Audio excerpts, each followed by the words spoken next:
Tell us a little bit about the choice of the title Whiplash and the song itself. It was a song I played in high school. It was a song that terrified me because it's kind of intentionally designed to be hard for drummers, but it's also In what way? It's just has weird time signatures, so it's hard to get a grasp on. But it's a beautiful piece of music. So it's I mean, in a way, it was kind of that paradox in a sense that it's a song that really emphasizes sheer technique.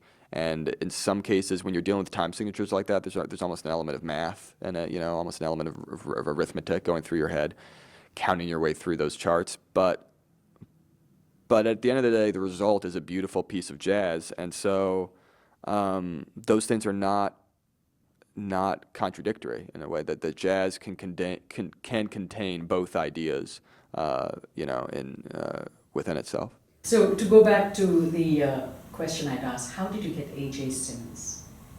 Well,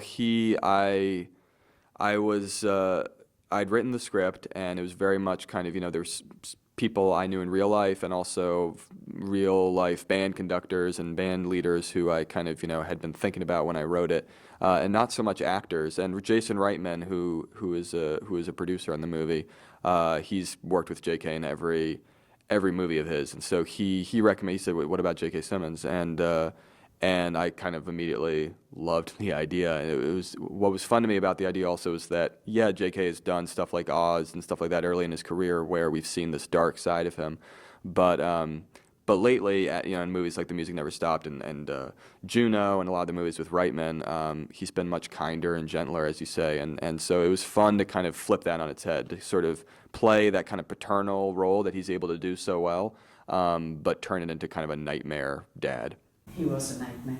What was it like attending Mill Valley Film Festival and looking at people's reaction? You had a very different audience there.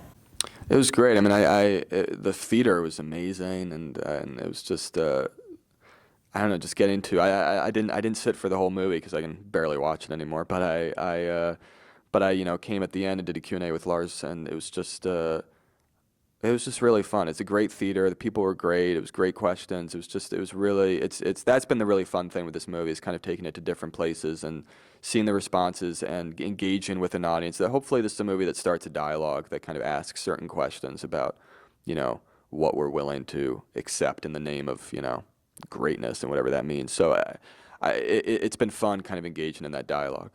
Are you a single tear guy? I don't know.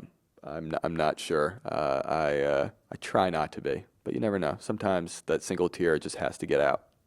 Thank you so much. Thank you.